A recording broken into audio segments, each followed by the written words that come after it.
तुमने अपनी 10 इंद्रियों को कमान कस के रखा है। दशरथ का अर्थ है 10 इंद्रियां, 5 ज्ञान इंद्रियां, 5 कर्मेंद्रियां, इनके ऊपर जिसका नियंत्रण हो, और एक मन भी इसमें है। इन सबों के ऊपर बुद्धि का नहीं, विवेक का नियंत्रण हो। गुरु के दिए प्रज्ञा, प्रबोध, प्रतिबोध का नियंत्रण हो।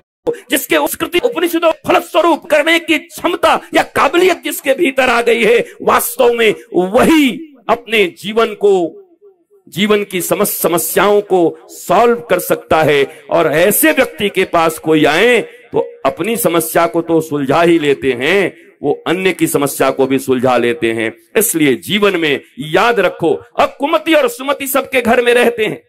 कभी परेशान मत होना, तुम्हारे मन में कभी बुरे विचार आते हैं, घबराया मत करना, डिप्रेशन में मत जाना, ग्लानि मत करना।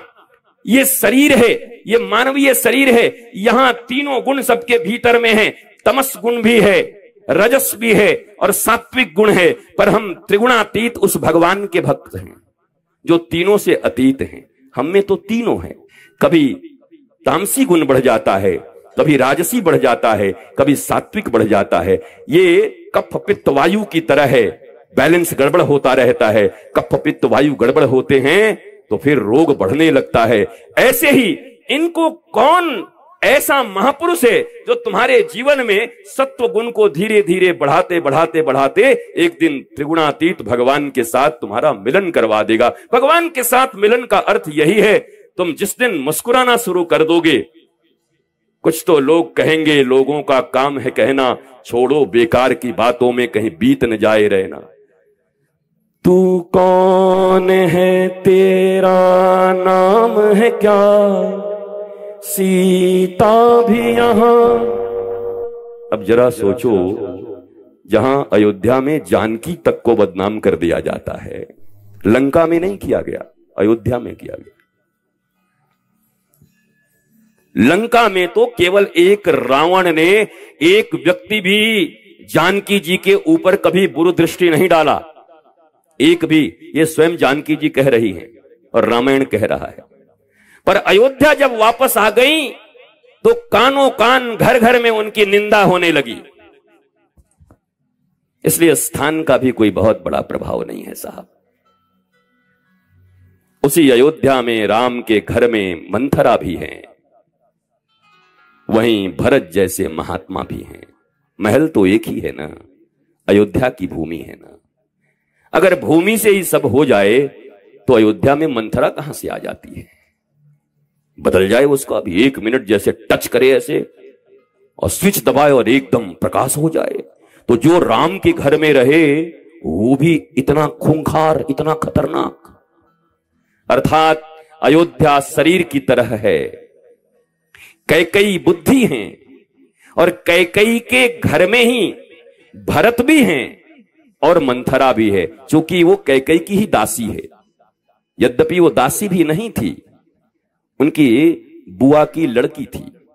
पर अमीर और गरीबी का ऐसा मामला कोई आज से नहीं है, ये सतयुग से है। जब कोई तुम्हारे ही रिश्तेदार, तुम्हारे उनके पास पैसे नहीं होते और तुम्हारे पास ज्यादा पैसे हो जाते हैं, तो 8 बजे उठ के डाइनिंग टेबल पे ब्रेड और बटर खा रहे होते हैं, और तुम्हारे ही भाई या तुम्हारे ही बहन के लड़के लड़की जो गरीब घर से आए हैं वो प्लेट मांज रहे होते हैं तुम्हारे घर में, तब तुम्हारा वहां पर कोई रिश्ता नाता काम नहीं आता। इसलिए मैं कथा के दौरान 20 बार ये याद दिलाना नहीं भूलता कि बाप बड़ा ना भैया, सबसे बड़ा ताता थैया, ताता थैया।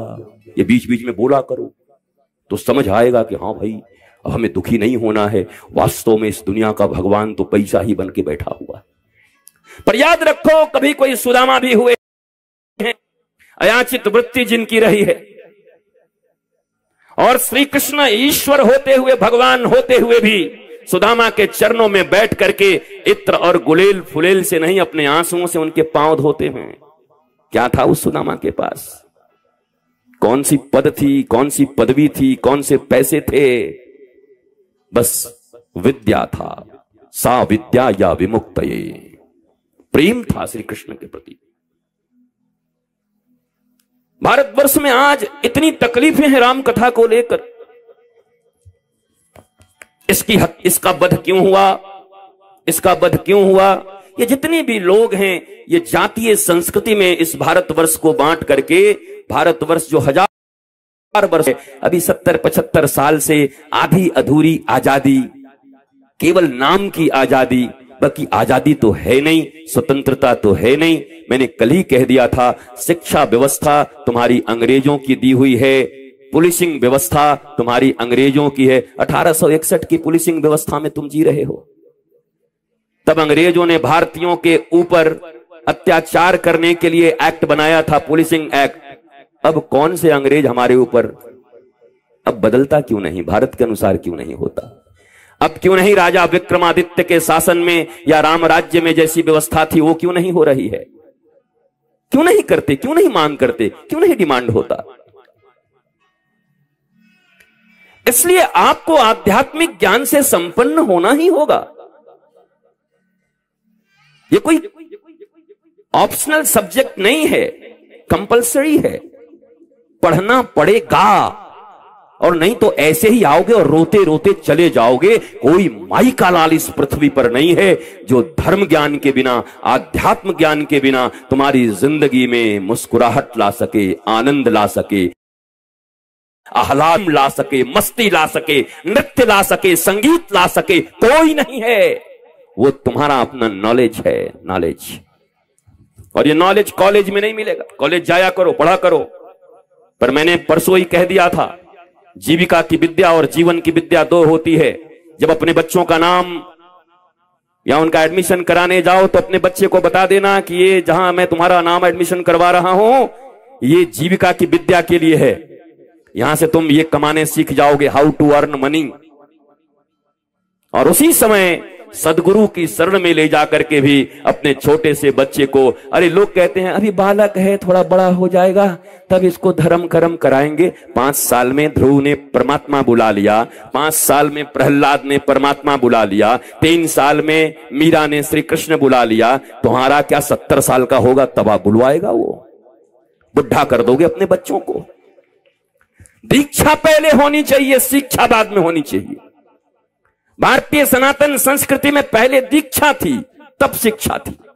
दीक्षा का अर्थ होता है दक्षता, कुशल कौशली होना, इंटेलिजेंस।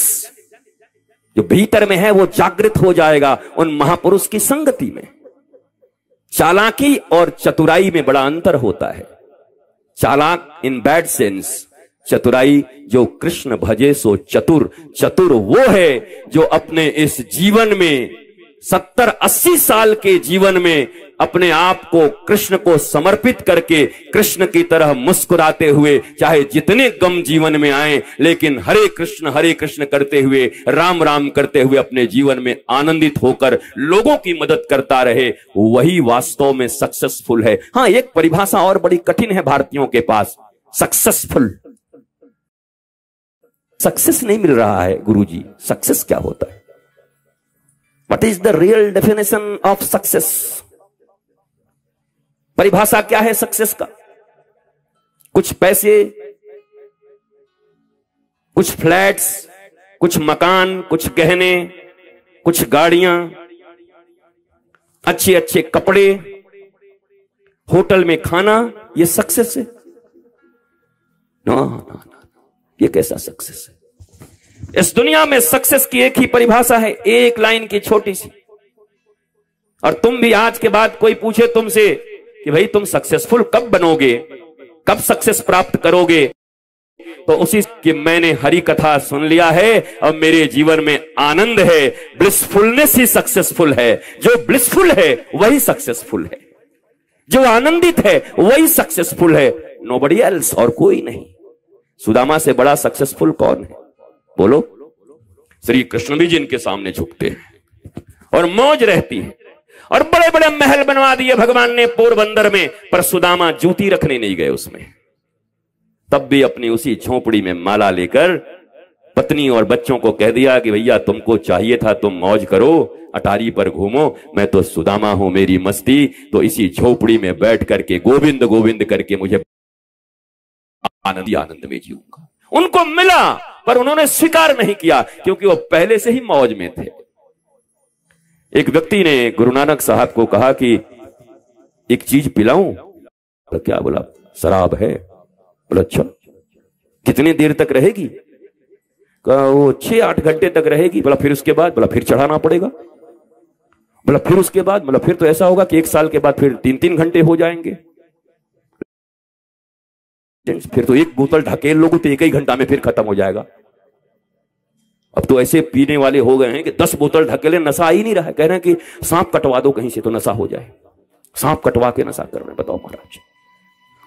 तो गुरु नानक साहब ने कहा कि 6-6 घंटे में मुझे पीने पड़ेंगे मस्ती के लिए, पर मैं तो ऑलरेडी मस्ती में हूं। बोला क्या? बोला नाम खुमारी नान का, राम के नाम की मस्ती मुझ में ऐसी चढ़ी है कि अब उतरती ही नहीं जिंदगी में। हर समय सुरूर है राम नाम का, मैं क्यों पीने जाऊं? क्या जरूरत है? जिसे राम नाम की मस्ती चढ़ गई हो, जिसे ज्ञान की मस्ती चढ़ गई हो, जिसको नॉलेज की मस्ती मिल गई हो, वो जैसे छीछले मस्ती के पीछे नहीं भागते। एक दिन की तो मस्ती है और बाकी दिन फिर पूरी जिंदगी बेकार व्यर्थ हो जाती है। आपके जीवन में भी होगा। आप सब यहां बैठे हैं या डिजिटल मीडिया के माध्यम से जितने भी लोग सुन रहे हैं, आप सबके जीवन में सदा ऐसा होता होगा, जीवन में कभी अविवेकी पूर्ण कदम उठाने के कारण पूरी जिंदगी भोगनी पड़ती। डर डर के जीते हो, लोग डराते हैं, ब्लैकमेल करते हैं तुमको। वही पहली बात तो यह है कि इस दुनिया में अगर कभी कोई गलती हो जाए तो डरा मत करो, एक गाना गुनगुना लिया करो।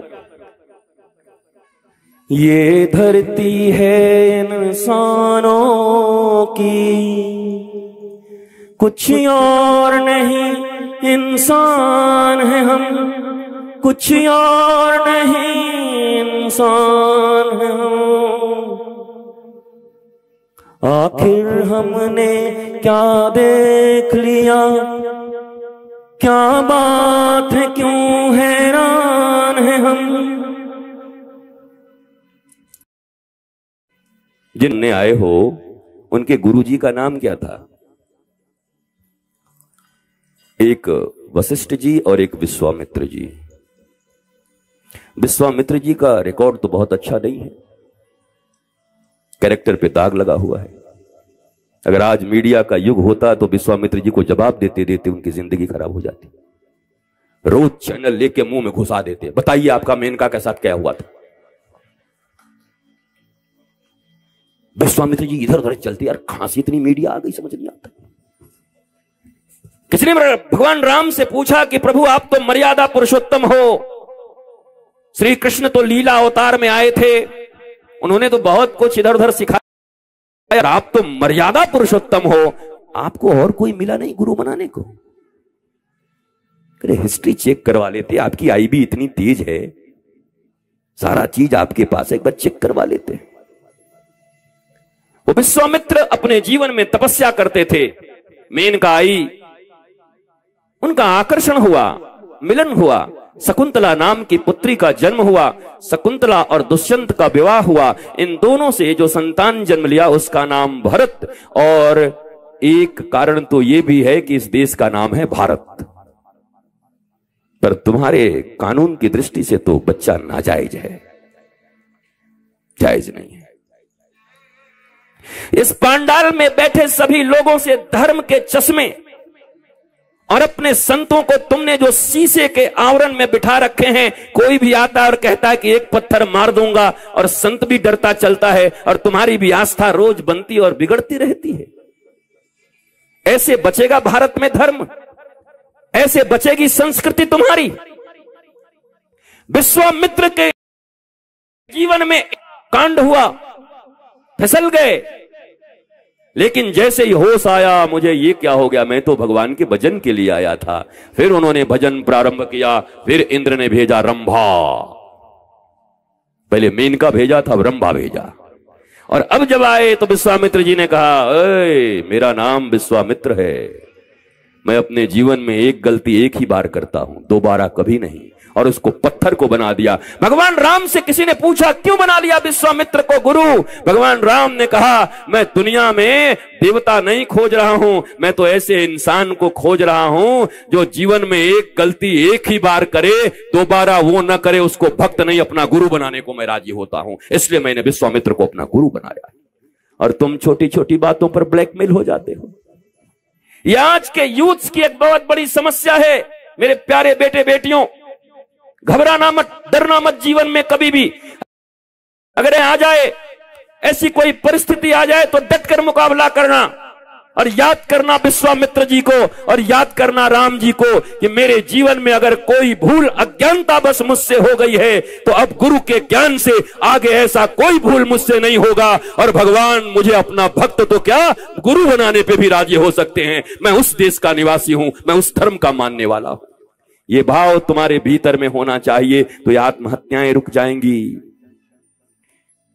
ये साइनाइड खाना और ट्रेन की पटरियों के नीचे आना, ये रुक जाएंगे। तुम्हारे कलेजे के टुकड़े जिनको तुम पाल कर पोस कर बड़े किए हो, उनसे कोई छोटी सी गलती होती है, तुम भी इतने कड़े मत बना करो। माता पिता, मैंने कल ही कहा है, अपने बच्चों के साथ फ्रेंड्स की तरह रहा करो। इस दुनिया में अपने बच्चे और बच्ची के सबसे अच्छे मित्र माता और पिता से ज्यादा कोई नहीं हो सकता, और अगर सचमुच ज्ञानी गुरु हो तो वो उनका सच्चा मित्र हो सकता है। इतने मित्र के होते हुए तुम्हें जीवन में तकलीफ क्या हो सकती है? मित्रता बढ़ाइए, परिवारों में एकता बढ़ाइए। इन कथाओं का इतना ही मतलब है। ये कथा मेरी विद्वता के लिए नहीं है कि मेरी विद्वता यहां पर साबित हो जाए और आप कह दें बड़ा विद्वान आदमी थे, बड़े ओजस्वी से, बड़े तेजस्वी थे। क्या फायदा है इससे? ये ओजस्विता, ये तेजस्विता मुझे मिला हुआ है, मैं लेके चल रहा हूं, इससे आपका क्या लाभ है? या इतना प्रयत्न करने के बाद ये समिति हो या हमारे प्रिय अनूप हो, ये सारे लोग मिलकर के इन्होंने यहां बुलाया कि बाबा यहां आएंगे, 3 दिन तक यहां पर कथा चलेगी। अगर इस कथा से इस बेरमो और फूसरों में बैठे हुए लोग, उनके जीवन में पांडाल कितना बड़ा, लोग कितने आए, माइक कैसा लगा, वो कैसा लगा, ये कथा की सफलता नहीं है, बल्कि कथा की सफलता तब होगी जब इस कोई एक व्यक्ति भी खड़े होकर के कहे कि अब मेरे जीवन में श्री कृष्ण की मुस्कुराहट आ गई है, अब मेरे जीवन में डिप्रेशन नहीं होगा, मैंने सीख लिया है जीवन जीना, तब ये कथा की सफलता होगी। और कोई सक्सेस नहीं है, और कोई सफलता नहीं है। और क्या सफलता हो सकती है? न दक्षिणा सफलता हो सकती है, न कोई लेन देन सफलता हो सकता है, बल्कि सुदूर बैठा हुआ कोई बालक, कोई बालिका, कोई बड़े, कोई बूढ़े, जो बड़े डिप्रेशन टीफ में चल रहे हैं और अचानक पांडाल में बैठ गए और कथा श्रवण करते करते उनके जीवन में भाव आ गया, ओ हो, अब तो मैं ऐसे जीऊंगा। बस समझ लो, ये बेरमो की कथा, राम कथा सफल हो जाएगी। और मैं बच्चे बच्चियों को विशेषकर कहूंगा, डरना मत, आगे बढ़ो, नॉलेजफुल बनो और मित्र ज्ञानी को बनाओ। ये समाज है, अच्छे और बुरे के साथ रहना मजबूरी है। तुम कहां ढूंढोगे राम को, कहां ढूंढोगे हर जगह कृष्ण, कहां हर जगह विवेकानंद मिलेंगे? ये तो मुट्ठियों भर हैं, ये तो उंगलियों में गिनते हैं। अगर मैं तुम्हें अभी कहूं इस पांडाल में बैठे हुए लोगों को कि सतयुग से लेकर के आज कलयुग तक भक्तों के नाम बता दो, तो 12, 14, 15 करते करते तुम थक जाओगे। भरत, प्रहलाद, ध्रुव, मीरा, बोलना और बोल। तो क्या बोले रे? हाँ धन्ना भाई, हाँ धन्ना भाई, हाँ अच्छा। 12, 14 करते करते तुम्हारी उंगलियां टूट जाएंगी, अब तुम्हारे पास कुछ होगा नहीं। सतयुग, त्रेता, द्वापर, कलयुग, अरबों अरब लोग आ गए और तुम 12 से 14 भक्तों का नाम नहीं बता सकते, याद नहीं है, जानते नहीं। ये बड़ा कठिन है, ये बहुत कठिन है, बहुत कठिन है डगरपन घटकी। पर याद रखो, उसके साथ एक लाइन और है कि जब तक सदगुरु जीवन में मौजूद हैं तो झटपट भर लाओ जमुना से भक्ति की मटकी। गुरु के प्रेजेंस में भक्ति की मटकी भर लोगे तो जीवन आनंदित हो जाएगा। लेकिन अगर इग्नोरेंट मूड में रहे, इग्नोरेंस इज द कचुन, इस दुनिया में दुर्भाग्य का सबसे बड़ा कोई कारण है तो इग्नोरेंस है। देखिए आ गया, बारिश हो रही है, प्रेम की बारिश हो रही, थोड़ा भीगिए। हमारे ऊपर भी आएगा तो हम भी भागने वाले नहीं हैं। वो लोग कह रहे हैं कथा आपका कहीं जाए, हम भीगेंगे थोड़ी। जिंदगी रहेगी तो फिर कथा हो जाएगी। बतासा थोड़ी हो कि गल जाओगे। और मुझे एक बात पता है कि वास्तव में भगवान की जहां कथा होती है तो वृष्टि भी एक शुभ सगुन माना जाता है, संकेत माना जाता है कि यज्ञ पूर्ण हुआ और यज्ञ सफल हुआ। यह शास्त्रोक्त है, शास्त्र में लिखा हुआ है। वृष्टि होकर के इस बात को माना जाता है कि पूरा यज्ञ सफल हुआ। ये आगे बैठे हुए सारे आयोजक मंडली के लोग और सारे आयोजक, आप सभी लोग आयोजक हो, तो आप सबों के द्वारा ये किया गया महायज्ञ सफल हुआ। और ये सफल तब और हो जाएगा जब आपके हृदय में ये भावना भर जाएगी, धीरे धीरे भावना भर जाएगी। चिंता मत करना। मंथरा का दिमाग तभी चला जब भरत ननिहाल चले गए। भरत सुमति हैं, मंथरा कुमति है। सबके बुद्धि में ये दोनों रहती है। जब भरत रूपी संत और सत्संग दूर चले जाते हैं तो उस आला हो जाता है। मंथरा तब तक कुछ नहीं बिगाड़ पाई जब तक भरत थे। भरत का ननिहाल जाना, क्योंकि वो कक्ष एक ही था। कैकेयी के भवन में ही भरत रहते थे और कैकेयी की ही दासी थी कौन? मंथरा। दोनों ही रहते थे। लेकिन सत्संग, और शत्रुघ्न जी को कहा जाता है संयम। सत्संग जहां होगा वहां संयम भी होगा। जब जीवन में सत्संग हो और संयम हो। भगवान भोलेनाथ ने एक बार भगवान राम से वरदान मांगा। भगवान राम ने कहा भोलेनाथ आपको क्या जरूरत पड़ गई? बोला नहीं ठाकुर जी आज देना ही पड़ेगा महाराज आपको। बोला मांगिए फिर तो भगवान भोलेनाथ ने बड़ा प्यारा वरदान मांगा। बार बार बर मांग हूं हर से देहु श्री रंग पद सरोजन पायनी भक्ति सदा सत्संग। भोलेनाथ मांग रहे हैं जिनके ऊपर तुम जल पे जल चढ़ाए जा रहे हो। भोलेनाथ को मानते रहोगे कि उनकी बताई बात भी मानोगे। कृष्ण को केवल माखन मिश्री की गीता में जो कहा है वो भी मानोगे। राम जी को केवल धनुष बाण और पीतांबर दे दे करके और अखरोट बना बना करके और प्रसाद चढ़ाते रहोगे, या राम जी ने जो गुरु वशिष्ठ से योग वासिष्ठ सुना है, या जो उत्तर कांड में अपने समस्त जनता को बुला करके दिव्य ज्ञान दिया है उसे भी सुनोगे। भारतीयों की दुर्गति इसीलिए हो रही है, वो राम को मान रहे हैं, राम की नहीं मान रहे हैं। कृष्ण को मान रहे हैं, कृष्ण की नहीं मान रहे हैं। गुरु को मान रहे हैं, गुरु की नहीं मान रहे हैं। उनकी माननी पड़ेगी। वो चाहते क्या हैं हमसे? भगवान श्री कृष्ण अर्जुन को डांटते हुए कहते हैं सर्वधर्मान परित्यज्यम मामेकम शरणम व्रज। तुझसे कुछ होने वाला नहीं है, तू बहुत बकबक कर रहा है। 18 अध्याय हो गए मुझे बताते बताते बताते, तेरी बुद्धि नहीं खुल रही है। बहुत डल स्टूडेंट है तू। 18वें अध्याय में भगवान ने कहा इतना मत सुन मेरे से, मैं बताए जा रहा हूं भक्ति योग, ज्ञान योग, कर्म योग, तुझे समझ ही नहीं आ रहा। तो अर्जुन ने कहा हमको इतना नहीं सुनना, एक चीज बताओ मैं मानूंगा। वो भी चेला पक्का था भगवान का। शिष्यस्ते हम साधि माम त्वाम प्रपन्नम, मैं आपका शिष्य हूं। गुरु और शिष्य की परंपरा भारत में सबसे श्रेष्ठ है। हनुमान जी के भक्त भी हनुमान जी से ये नहीं कहते कि तुम राम जी की तरह कृपा करो, माता पिता की तरह करो, भाई की तरह करो। क्या कहते हैं? जय जय जय हनुमान गोसाई कृपा करहु गुरुदेव की नाई। हे हनुमान जी मेरे ऊपर अगर तो एक गुरु जैसे अपने शिष्य के ऊपर कृपा करता है, वह कृपा आप मेरे ऊपर कर दो। ये मैंने नहीं लिखा है, वो बाबा तुलसीदास ने लिखा है। आप कहोगे आप घुसा तो नहीं दिए इसको बीच में लाके कहीं से?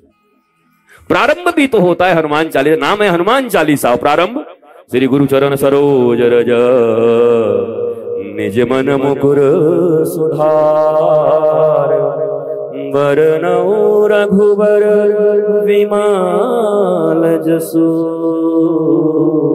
जो दायक फल चार। बुद्धिहीन तनु जानि कै सुमिरो पवन कुमार। बल बुद्धि विद्या देहु मोहि हरहु क्लेश विकार। ये क्लेश और विकार का हरण जब तक नहीं होता तब तक ये बल, बुद्धि और विद्या भी काम नहीं करेगी। ध्यान रख लेना। और विद्या का एक ही अर्थ शास्त्रों में लिखा गया, सा विद्या या विमुक्तये, उपनिषद की वाणी है। विद्या वही है जो आपको समस्त बंधनों से मुक्त कर दे। कोई बंधन ना हो। उसने ऐसे बोल दिया मेरे पास ये हो गया, कोई बंधन नहीं, आप मस्त हैं। फकीरी की जीवन है, आनंद का जीवन है। माता हैं, पिता हैं, भाई हैं, बहन हैं, बच्चे हैं, पर आनंद में जी रहे हैं। ठाकुर जी की कृपा से आनंद में जी रहे हैं। रो रो के नहीं जी रहे हैं, कराह कराह के नहीं जी रहे हैं, हाय हाय करके नहीं जी रहे हैं, सराह के जी रहे हैं। मुझे जिंदगी मिली है। एक दिन तो चले ही जाओगे श्मशान ना, उससे पहले आनंद से जी लो। और अगर मां बाप बने हो तो अपने बच्चों को भी अच्छी जिंदगी दे दो। और जिंदगी तुम क्या दोगे, कितने धन दोगे? पूत कपूत तो क्या धन संचय, और पूत सपूत तो क्या धन संचय। संस्कारों का धन देकर जाओ, विचारों का धन देकर जाओ। 16 संस्कार से उनको युक्त कर दो। का पता है वो जब तक इस पृथ्वी पर रहेगा और दुनिया में उसको कोई मिलेगा तो वो दोनों बाहु उठा करके कहेगा कि मेरे माता और पिता ने मुझे राजा बना दिया संस्कार दे करके, मुझे कोई दुख नहीं है, मैं संस्कारों का जीवन जी रहा हूं। संस्कार जरूर देना। अगर परिवार की बात करते हो, लोग कहते हैं हमारी फैमिली, हमारा परिवार, परिवार संस्कार के बिना बर्बाद हो जा, नष्ट हो जा रहा है। मत देखो दुनिया की तरफ कि वो कितना कमाया, वो कहां से लाया, उसने कहां से रुपए दिए। तुम अपने बालक का लालन पालन बहुत छोटेपन से करो, अपने दूध को पिला करके, और कहो बेटे तुम्हें संस्कारी बनना है। 16 संस्कारों का तुम्हें पालन करना है। और ये संस्कार दुनिया में आनंदित और आह्लादित बनाएंगे। नहीं तो तुम जीवन भर इस बाजारवाद की दुनिया में खोए रहोगे और अपने बच्चों की नजर में तुम इंफीरियरिटी कॉम्प्लेक्स में जियोगे। तुम्हारे बच्चे भी इंफीरियरिटी कॉम्प्लेक्स में जिएंगे। कोई ले आएगा जाकर के 14 प्रो मैक्स और बगल में तुम्हारे पास नहीं होगा बच्चे को, तुमने हमको क्या दिया, हमको तो तुमको आईफोन दिए नहीं, हमारी जिंदगी बेकार हो गई, कैसे माता पिता हमको मिल गए। क्यों? अगर बचपन से तुमने संस्कार दे दिया ये जितने भी चीजें हैं सब नश्वर हैं। विवेकानंद के पास खाने के लिए चावल नहीं थे साहब, पर गुरु ने ऐसा ज्ञान दिया। घर की स्थिति ऐसी थी कि अगर वो कमाते नहीं तो अपनी मां को और अपनी बहन को खिला नहीं सकते थे। ये स्थिति थी। 2 रुपए की नौकरी ढूंढते चलते थे विवेकानंद बंगाल में, जिस समय अपने गुरु के शरण में आए वो। लेकिन वही विवेकानंद बाद में क्या हुआ, आज सारी दुनिया, आज प्रधानमंत्री भी, पूरा सरकार भी, सारे लोग, किसी भी दल के लोग विवेकानंद को युवाओं का लीडर मानते हैं। बोला युवा सप्ताह मना रहे हैं विवेकानंद। बेचारे खाने का नहीं था उनके पास, भोजन नहीं मिलती थी विवेकानंद को।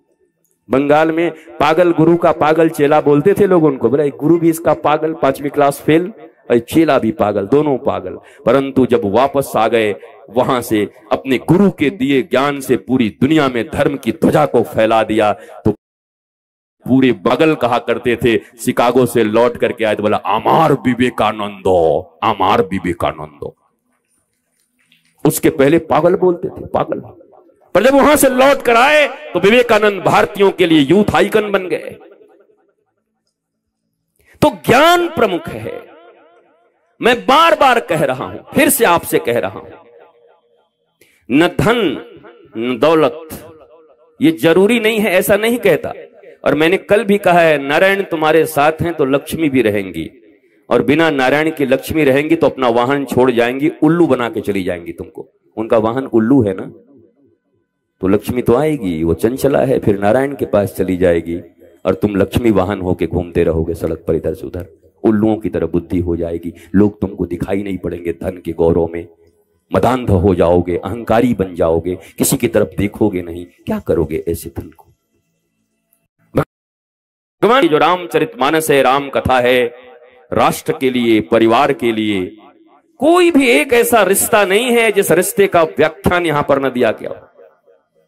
आप ध्यान से पढ़ो और सुनो। अच्छी मां कैसे बनना है, सासू कैसे बनना है, बहू कैसे बनना है। कभी लड़ाई सुना राम जी के घर में बहुओं के बीच में? एक कैकेयी का एपिसोड निकाल दो, तो कभी कोई झगड़ा सुना कि श्रुति कीर्ति के बीच, मांडवी के बीच, जानकी जी के बीच, कभी उर्मिला के बीच, कभी कोई झगड़े की कथा कहीं आई है किसी रामायण में?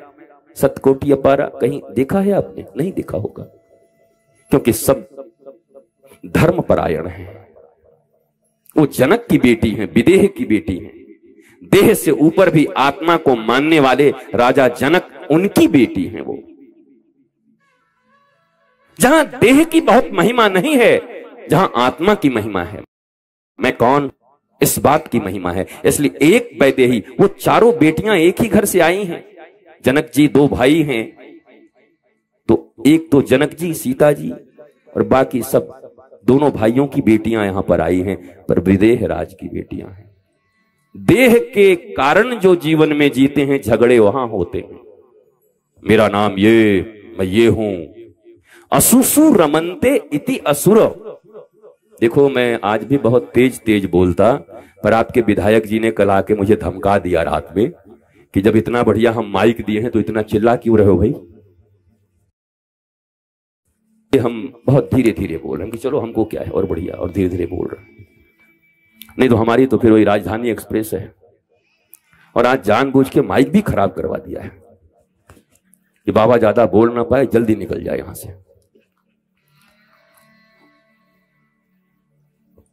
देह से ऊपर उठना होगा। शरीर सब कुछ नहीं है। शरीर माध्यम खलु धर्म साधनम, ये धर्म का साधन भगवान ने दिया है। 5 करोड़ की गाड़ी हो सकती है, 10 करोड़ की गाड़ी हो सकती है, पर तुम गाड़ी नहीं हो। गाड़ी पे चढ़ के कहीं जाना है। गाड़ी जिंदगी नहीं है हमारी। गाड़ी से मेरी प्रतिष्ठा नहीं है। मेरी प्रतिष्ठा मेरे ज्ञान से है, मेरी प्रतिष्ठा मेरी संतुष्टि से है, मेरे मुस्कुराहट से है, मेरी प्रतिष्ठा मेरे समझ से है, नॉलेज से है। कोई कितना भी क्रोध दिलाए, मुझे नहीं आएगा, मैं बोध में जीऊंगा। नहीं तो तुमको तो 1 मिनट में कोई क्रोधित कर दे, 1 मिनट में कोई हंसा दे। अपना रिमोट अपने पास रखो, यही रामायण का ज्ञान है। अपना रिमोट किसी और को मत देना। क्रोध भी करेंगे तो अपनी इच्छा से, मुस्कुराएंगे भी तो अपनी इच्छा से। किसी ने चढ़ा दिया एकदम तो बोला, अरे आप तो बड़े स्मार्ट लग रहे हैं। बाद में किसी ने कह रहा छछूंदर लग रहे हो, बुद्धि खराब हो गई। क्या आपको परमात्मा ने इंडिविजुअल जन्म दिया है ना इस पृथ्वी? आप उतने ही भगवान के उतने ही प्यारे बेटे हो जितना 8 अरब लोग इस दुनिया में। किसी को ज्यादा कम नहीं बनाया भगवान ने, सबको अपना प्यारा बच्चा बना के भेजा है। तो तुम इन्फीरियरिटी में क्यों जीते हो? पैसे नहीं, रुपए नहीं, ये नहीं, उसका घर मत देखो ये सब। मैंने कल तुम्हें मुकेश अंबानी और अनिल अंबानी की बात सुनाई थी, और कोकिलाबेन की। उनकी एक ही तकलीफ थी जीवन में, कोकिलाबेन की। भारत के इतने बड़े धनाढ्य लोग, पर मां रोती है। क्या कारण है? क्या हो रहा है इस धन का? और एक ऐसा घर हो गांव का जहां सब प्यार से रहते हों, पूरा परिवार, भले ही रोटी नमक खा रहे हों, आनंद के साथ कीर्तन हो रहा है, छोटी पढ़ाइयां हो रही हैं, और एक साथ सारे पर्व और त्योहार मना रहे हैं। उस घर को मैं प्रणाम करता हूं। ये भारत की संस्कृति है, ये भारत गांवों का देश है, ये संस्कारों का और सनातन संस्कृति का देश है भारत। ये महिमा होनी चाहिए अपने पास साहब। अहंकार होना चाहिए। रामायण ने हमें अहंकार करना सिखाया है। भगवान राम गए, अगस्त जी के शिष्य थे सुतीक्षण जी महाराज। तो सुतीक्षण जी से कहा कुछ मांग लो, तो सुतीक्षण जी ने कहा हमको अहंकार दे दो। भगवान सारी क्या, ये कैसा आदमी मिला हमको, कह रहा हमको अहंकार दे दो। बोला महाराज हमको अहंकार चाहिए। बोला किस बात का अहंकार? तो सुतीक्षण जी ने बड़ी प्यारी बात कही, मेरे भारतवासियों इस पर गौर करना और सुनना, और सुनकर अपने जीवन में अपनाना। कहा कि एक अहंकार मुझे चाहिए। क्या? बोला अस अभिमान जाई जनी भोरे, मैं सेवक रघुपति पति मोरे। मुझे दुनिया में सिर्फ एक अहंकार, रघुपति ही मेरे पति हैं, इसका अहंकार मुझे सदा रहे। मैं राम का हूं, यह अहंकार मेरे जीवन से कभी जाए दूर नहीं। ये ऋषि ने मांगा है। ये नहीं कहा कि मुझे ये अहंकार है, मुझे ये गाड़ी है, मुझे ये तबला है, कुछ नहीं, एक अहंकार दे दो मुझे, तुम मेरे स्वामी हो, मैं तुम्हारा सेवक हूं, ये अहंकार सदा मेरे भीतर रहे। कोई पूछे कौन हो तुम? राम जी के सेवक हैं। हनुमान जी से वाल्मीकि रामायण में एक प्रसंग आता है, पूछा रावण ने, जब बांध करके लाया गया, अक्षय कुमार को मार दिया बेटे को, तो रावण ने पूछा, कहते कपे ए बंदर तू कौन है? तो हनुमान जी चक्कर खा गए। अरे बोला, पूछा होता राम जी कौन है तो मैं नवधा रामायण कर देता, अभी हमसे बढ़िया कथा कौन कहेगा। मैं कौन हूं ये आज तक तो मैंने विचार ही नहीं किया। मैं राम जी का भगत हूं, राम जी का, मैं क्या करूं, मैं कौन हूं? चुप हो गया। रावण मुस्कुरा रहा है, बोल। और माता जानकी ने उनको दिया था चूड़ामणि। हनुमान जी ने चूड़ामणि की ओर देख करके कहा, मां बड़ी बेइज्जती हो गई, राम दूत बन के आए थे, रावण ने परीक्षा ले लिया, हम तो फेल हो गए। जानकी जी ने कहा, अगर राम जी का नाम डूबा तो जो सुत बोली हूं बेटा ना, वो पद भी छीन लूंगी तेरे से, जवाब दे। अरे बोला, मुझे याद, मैं क्या बताऊं। तो जानकी जी और हनुमान जी के बीच वार्ता चल रही है। हनुमान जी ने कहा, मुझे कुछ नहीं आता। जानकी जी ने कहा, गुरु बनाएगा? बोला, आप तो पक्की गुरु हैं, मैं अभी से दीक्षा ले रहा हूं, बताओ। तो जानकी जी को गुरु बनाया हनुमान जी ने। ज्ञानी नाम अगर गण्यम होंगे, पर जानकी जी को गुरु बना जी ने उनको प्रबोध दिया। और जब प्रबोध दिया तो हनुमान जी ने कहा, दासोहम कौशलेंद्रस्य। हे रावण सुन, मैं दास हूं भगवान कौशलेंद्र का। रावण बड़ा साइकोलॉजिकल वार करने वाला आदमी है, भावनात्मक रूप से रोगों को तोड़ता है, अहंकार पर चोट करता है, विद्वान है ना, वो कैसे शत्रु के खेमे को जीर्ण शीर्ण करना है, ये बात रावण को आता था। रावण ने तुरंत कहा, यू आर स्लेव, नौकर हो तुम, दास। मैं तो सोचा मेरे बेटे को मार दिया, अक्षय कुमार को, मैंने ये सोचा कितना उजाड़ दी। मैं तो सोच रहा था शेरे हिंद होगा कहीं का, मैंने सोचा कहीं का बड़ा बलवान होगा, कहीं विशेष राजा होगा। तू नौकर है, ड्यूटी करता, प्यून, स्लेवरी कर रहा है। तो हनुमान जी फिर घबराए, बोला, माता अब क्या बोलूं? बोला, देख तेरे ऊपर साइकोलॉजिकल वार किया, मनोविज्ञान का, जवाब दे इसको फिर से। माता ने फिर प्रबोध दिया गुरु के रूप में। तब हनुमान जी ने दोनों हाथ उठाया ऐसे करके, कहा, सुन रावण, तू काम का दास, तू चाम का दास, तू नाम का दास, तू दाम का दास, तुझसे तो अच्छा मैं श्री राम का दास। दास्ता तो करनी पड़ेगी, चाहे काम की दास्ता करो, चाहे नाम की दास्ता करो, चाहे दाम की दास्ता करो, उससे बढ़िया तो श्री राम की दास्ता करो, प्रभु की दास्ता करो। हनुमान जी श्री राम के दास हैं और इस दासत्व का अभिमान होना चाहिए। भगवान के दास हों, गुरु के दास हों। दशरथ जी जाते हैं और जाकर के गुरु वशिष्ठ के चरणों में पढ़ के कहते हैं कि ये पूरा परिवार, ये राज सहित आपका दास आपको प्रणाम करने आया। चक्रवर्ती सम्राट हैं, पर गुरु के द्वार जाकर के और कह रहे हैं आपका दास आपके पास। एक बार वशिष्ठ जी घर पर आ गए और राम और जानकी वहां बैठे हैं। कहते हैं, आप पढ़ो वाल्मीकि रामायण। भगवान राम और जानकी निकलकर दंडवत हो गए गुरुदेव के पास। बोला, गुरुदेव कोई बहुत बड़ा अपराध हो गया जो आज स्वामी को दास के घर आना पड़ा। अरे एक आदेश भिजवा दिए होते तो हम वहां पर उपलब्ध हो जाते। वशिष्ठ ने उठा करके गले लगा लिया, हे राम, इसीलिए आपको मर्यादा पुरुषोत्तम कहा जाता है। आप मर्यादा पुरुषोत्तम हो, आप ही इस दुनिया में मर्यादा का वाहक बनोगे। भगवान राम के भीतर इतना विनय है, इतना पोलाइटनेस है जीवन में। हम राम जी से विनय सीखें, पोलाइटनेस सीखें। लक्ष्मण जी एकदम नाराज हो गए। बोला, आप बन जाने के लिए तैयार हो गए? सारा अयोध्या कह रहा है आपको युवराज बनना चाहिए और ये कह दिया, ऊपर से ये सौतेली माई, इन दोनों को खत्म करो। और लक्ष्मण जी तो ऐसे ही है महाराज, जब बमक जाते हैं बीच बीच। तो भगवान राम ने कहा, लक्ष्मण एक बात बता, किसको मारने की बात कह रहा है? उस पिता को मार दूं कि जिन्होंने एक दिन स्वयं सिंहासन पर बैठकर दर्पण देखा और दर्पण में सिर्फ एक कान के बाल पके हुए थे, वाइट बाल दिखाई दिया, तो तुरंत दरबारियों को कहा कि सुनो, अब मेरा आयुष्य हो गया, अब मेरे राम को युवराज का पद देना चाहिए।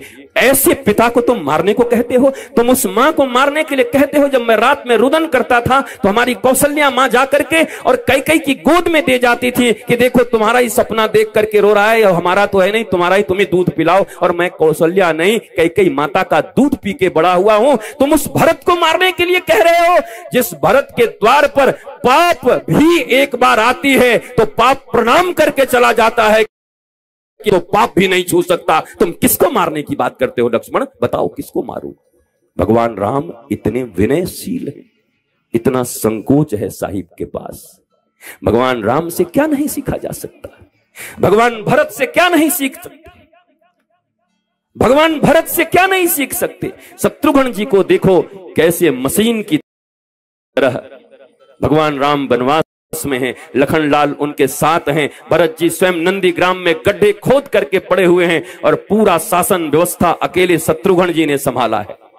अगर राम राज्य की परिकल्पना हो रही है और राम राज्य की चर्चा हो रही है तो ये राम राज्य वास्तव में राम जी का बनाया हुआ राज्य नहीं है भारतवासियों। ये राम राज्य राम जी के छोटे भैया शत्रुघ्न भाइयों के बीच इतना प्रेम, वो राम राज्य की स्थापना शत्रुघ्न जी ने की। ऐसे भाइयों के बीच प्रेम है, आपके बीच क्यों नहीं? मत करो। रावण के जैसा भाई हो तो त्याग करके राम जी के शरण में चले जाओ। मैं नहीं कहता कि तुम्हारा भाई रावण है और फिर भी तुम गले लगाए हुए हो, तब अपराध कर दोगे। लेकिन अगर संभावनाएं हैं तो भगवान राम, भरत, लक्ष्मण और शत्रुघ्न की तरह हमारा जीवन हो। हमारे यहां ईश्वर के लिए और ज्ञान के लिए त्याग की भी महिमा है। हमने सुना है मातृदेवो भव पितृदेवो भव, और भगवान राम का बनाया हुआ ये है। परंतु वही भरत अपनी मां को मां नहीं कहते, मां को छोड़ दिया और फिर भी भगवान उनको गले लगा रहे हैं। ये राम जी अच्छे आदमी नहीं लगते मुझे। बताओ, कोई अपनी मां को मां नहीं कह रहा, मां से झगड़ा करके आ रहा है, गाली दे रहा है, उसके बाद भी उसको गले लगा रहे हैं, कैसे राम जी हैं ये प्रश्न उठना चाहिए भारतीयों के मन में, मीमांसा करनी चाहिए। तुम ना करोगे, कोई और पूछ देगा गला करके, तो जवाब कैसे दोगे? तुम्हारे बच्चों से सवाल पूछे जा रहे हैं तुम्हारे धर्म के विषय में, तुम्हारे बच्चों से शास्त्रों के विषय में सवाल पूछे जा रहे हैं, ये जवाब नहीं दे पा रहे हैं और जाकर के झुक जा रहे हैं कहीं और पर। धीरे धीरे तुम्हारा यह संस्कार, तुम्हारी सनातन संस्कृति मिटने की कगार पर है। कितने घर बनवाओगे, कहां कहां घर बनवाओगे? उन घरों में रहेगा कौन? कश्मीर में रहा कौन? जो कांधार काबुल की बात करते हो, जहां से गांधारी आई थी, अब वहां कौन रहता है? कभी अखंड भारत था। केवल संपत्तियां जमा करोगे, तुम्हारे ही बाल बच्चे नहीं रह पाएंगे वहां पर। इसलिए भारतीयों को जागरण की जरूरत है, भारतीयों को अपने संस्कार बचाने की जरूरत है। यह राम कथा संस्कार बचाने की कथा है। चमत्कार तो भगवान से प्रेम को ही कहते हैं।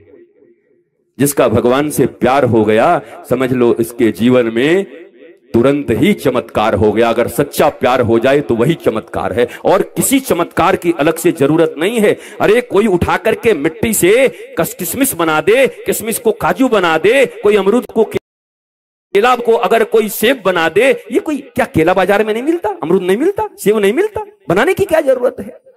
ये नहीं है भगवान की कृपा, ये नहीं है धर्म, ये नहीं है चमत्कार, ये नहीं है। बल्कि सबसे बड़ा चमत्कार इसको नहीं कह सकते केला से अमरूद, अमरूद से सेव, सेव से ये फलाना ठिकाना। दुनिया का सबसे बड़ा चमत्कार है कि कोई गुरुदेव के माध्यम से राम जी की कथा सुनते हुए उसका राम जी के चरणों में प्रीति हो जाए और एक दिन वो भी महाराज रत्नाकर से वाल्मीकि हो उठे। ये सबसे बड़ा चमत्कार है। ये केले सेव बनाना ये चमत्कार नहीं हो सकता। ये भारती का ये ऊंचाई नहीं है। एक बार छत्तीसगढ़ गया था तो वहां बड़े बड़े पत्रकारों ने पूछा कि महाराज जी एक बाबा यहां आए थे, वो लूट के ले गए सबको। हम कैसे भाई? बोला बड़े पाखंडी लोग हो गए हैं। माताओं को बोला कि अपना सारा गहना जमा करो, रातों रात दुगना हो जाएगा। सबको दिए थे क्या क्या वो ये माता लोग तो बड़ी तेज हैं कि रात ही में दुगना हो जाए। किसान विकास पत्र 7 साल में दुगना करेगा, व्यापारियों का धन बेचारे मेहनत करेंगे तब दुगना होगा, पर ये रात ही भर में दुगना करना चाह रहे हैं। तो जब पत्रकार ने हमसे पूछा, हमने पत्रकार से कहा कि तुमने पाखंडी बाबा तो लिख दिया, क्या इसको ऐसे भी लिखा जा सकता है कि जहां सरकार 7 साल में धन को दुगना कर रही है, जहां खून पसीने बहा करके परिश्रम से लोग अपने धन को दुगना कर रहे हैं, वहां इन लोभियों ने रात भर में धन को दुगना करने का स्वप्न देखा और अपने मूलधन से भी अपना हाथ धो दिया। ऐसे लोभ का कारण ऐसा ही लुटना होता है। जरा इसको ऐसे छाप के दिखा दो। तुम लोभी रहोगे तो तुम ठगे जाओगे। तुम्हारे भीतर में अज्ञान, तुम ठगे जाओगे। फिर तुम चिल्लाओगे बाबा पाखंडी है और तुम कौन से बड़े विद्वान के छठे पुत्र हो। मुझे समझ में नहीं आता तुम्हारी विद्वता कैसी है।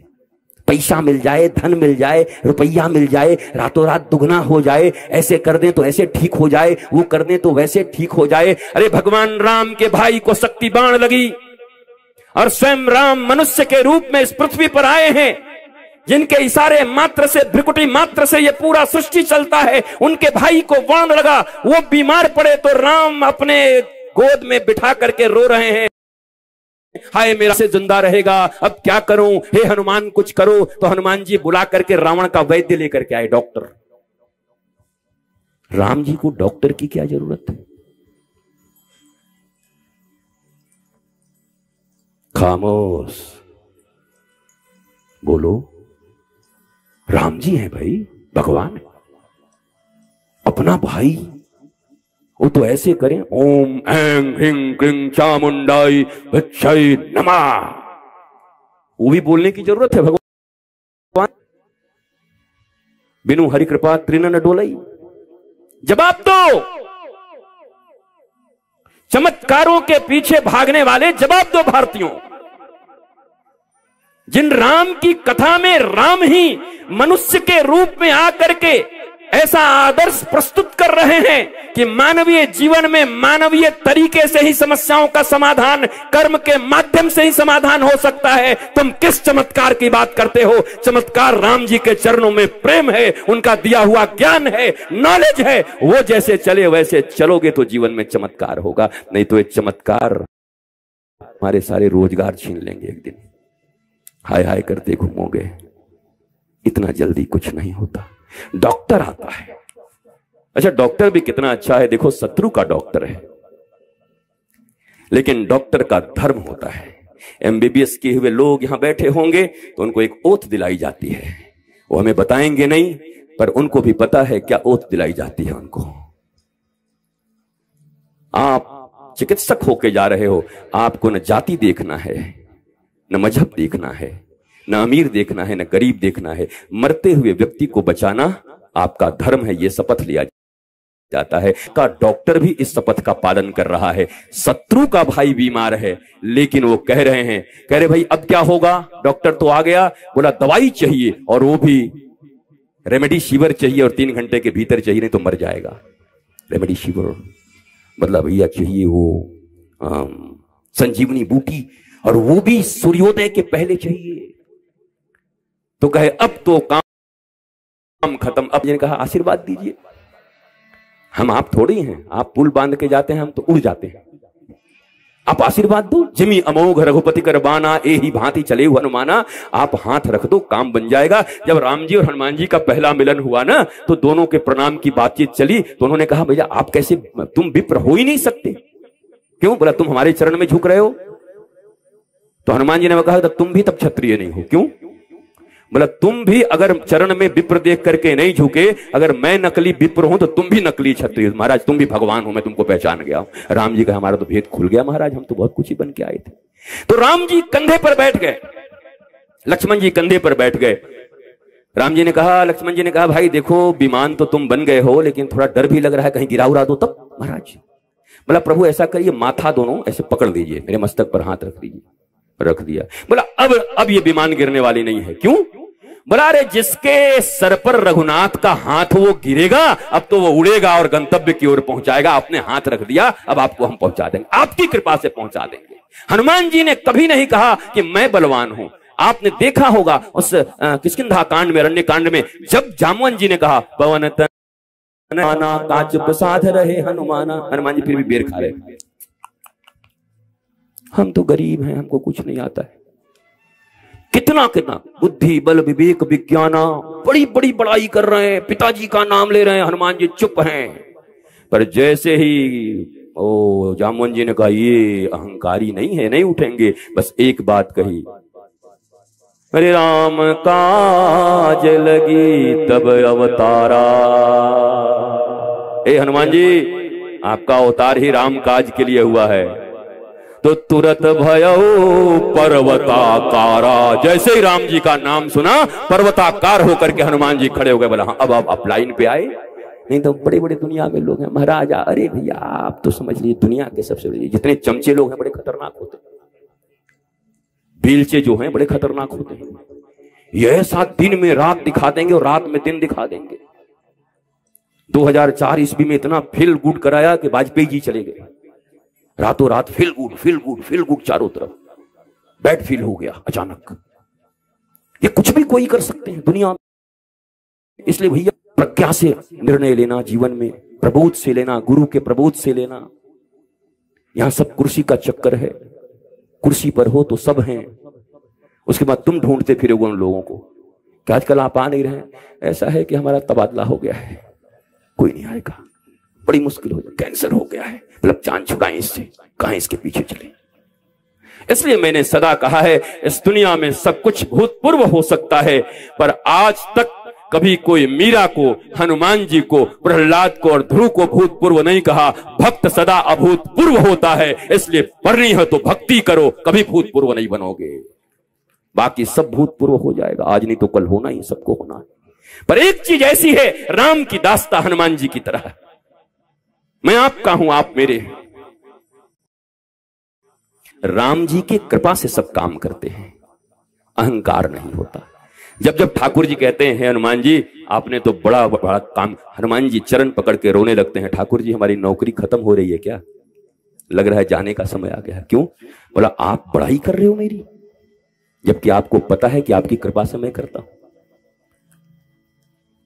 मुझे गुब्बारी की तरह फुलाओ मत, मैं ज्ञानी नाम अग्रगण्यम हूं, सकल गुण निधानम हूं। राम चरणों में जिनकी प्रीति है उनको ही यह विशेषण मिल सकता है, ज्ञानी नाम अग्रगण्यम। ज्ञानी कौन है? जो खुद को भी पहचानता है और जानता है मैं दास हूं ठाकुर जी आपका, आप मेरे भीतर गुब्बारे की तरह हवा मत भरो। दुनिया में गुब्बारा मत बनना, नहीं फूट जाओगे। और लोग रोज बनाते हैं, पंप मारते रहते हैं ऐसे ऐसे करके, ऐसे ऐसे करके। आप तो आए, आप तो बस, आप तो आप तो आप तो आप। अब क्या आप भाई, क्या आप? आनंदित रहिए, प्रसन्न रहिए। न किसी के फुलाने से फूलिए और न किसी के कुछ भी कहने से बुरा मानिए। जैसे कोई कुछ कहे, बोला सीता भी यहां बदनाम हुई, बोल जितना बोलना है बोलते रहे, हम ठाकुर जी के चरण में काम करते रहेंगे। ये दो चीजें जीवन में होनी चाहिए। मेरे भाई बहन, बेरमो के वासियों, आज वृष्टि के कारण देर से आना हुआ और मुझे ऐसा लगता है कि जीवन में जो कुछ सूत्र मिले हैं, मैंने कल जरूर आपको कहा था कि मैं श्रुतकीर्ति, मांडवी और इनके विषय में सुनाऊंगा, पर फिर एक लोभ हो गया कि पहले आज ही सब सुना दूंगा तो फिर कौन बुलाएगा महाराज। तो हम सोच रहे हैं कि इतना ही सा पोस्टर चिपका के चला जाऊं और फिर आप सब बैठे रहिए और आप सब बैठ करके सब बढ़िया टीम बना करके अब विधायक जी के पास पहुंचिए और कहे विधायक जी वोट चाहिए कि नहीं, सीधा पूछना। बोला हाँ चाहिए। तो बोला बाबा को बुलाओ तो मिलेगा। तो फिर जोरदार जो कभी 5 दिनों की हनुमत कथा, कभी श्रेष्ठता के साथ। मैं हनुमत कथा ही करने आया था भाव से, इतनी इधर उधर कुछ हो गया, सारे कार्यक्रम इधर उधर हो गए, परंतु मैं संतुष्ट हूं। मैं असंतुष्ट होके नहीं जा रहा हूं। इतनी रात रात तक इतने प्यारे प्यारे लोग, बच्चे, क्योंकि जो श्रोता हैं मैं उनको पहचान गया। बाकी तो भीड़ भाड़ होती ही, भीड़ में मैं श्रोता को पहचानता हूं और उनके लिए ही कह रहा हूं। काफी लोगों से मेरी निगाहें मिल गई हैं, कितने लोगों को तो देख देख के ही कथा कह रहा हूं। अगर निगाह न मिले और निगाह मिलाने वाले लोग न मिले तो कितना भी बड़ा व्यास होगा, कथा नहीं कर सकता, गुरु नहीं कह सकते। तो कुछ लोग ऐसे हैं जो जैसे एकदम आंखों को ऐसे व्यासपीठ की तरफ लगाए हुए हैं कि आप पिलाओ हम पीने को तैयार हैं, आप रस बरसाओ हम पीने को तैयार हैं। ये चीज मुझे इस बेरमो की धरती पर, भूमि पर बहुत मुझे आकर्षित की, और मैं भगवान से प्रार्थना करता हूं कि ये भूमि ऐसी ही विकसित होती रहे, पुष्पित होती रहे, पल्लवित होती रहे। यहां आह्लाद हो, आनंद हो, प्रेम हो, भौतिक विकास के साथ साथ आध्यात्मिक विकास हो। भौतिक विकास तो अमेरिका में बहुत है, लंदन में बहुत है, सब हमारे वृंदावन में आके पड़े हुए हैं। वो सब साड़ी पहनी हुई हैं और वो धोती कुर्ता पहन के 3 बजे सुबह उठ के हाथ में माला लेके 15 किलोमीटर वृंदावन का वो परिक्रमा करते हैं लोग, 9 बजे तक हम लोग। और वो अंग्रेज जितने हैं वो 3 बजे हरे कृष्णा कृष्ण कृष्णा हरे हरे, हरे रामा राम राम हरे हरे, हरे कृष्णा कृष्ण कृष्ण। छोटे छोटे बच्चे, इतने छोटे छोटे बच्चे अंग्रेजों के, हर जगह से, रशियन, अमेरिकन, सब जगह से पूरा वृंदावन भरा हुआ है उनसे। और इतने सात्विक जीवन, एकादशी व्रत, इतना नाम, इतना श्रेष्ठ सादा जीवन, इतना कम बजट में जीवन, आप चौंक जाएंगे उनके जीवन को देख करके। एक आम भारतीय से बहुत कम बजट में जीते हैं वो, बहुत कम बजट में भक्ति का मूल लक्ष्य बनाकर आए हैं और वो भक्ति कर रहे हैं। मुझे भी ऐसा प्रतीत होता है कि बहुत वर्षों के बाद, यद्यपि इस बारिश ने आशीर्वाद भी दिया, पर मैं ये समझता हूं कि जिनको आना है उनको बारिश और पत्थर से भी कोई फर्क नहीं पड़ता। जिनको नहीं आना उनके लिए तो छींक भी बहाना है कि आज छींक आ गया तो नहीं आ पाए। बाकी जिनको आना है वो तो महाराज कितनी भी बारिश हो, कुछ भी हो, सब ही जाते हैं। बहुत बहुत आप सबको साधुवाद, शुभकामना, बधाई।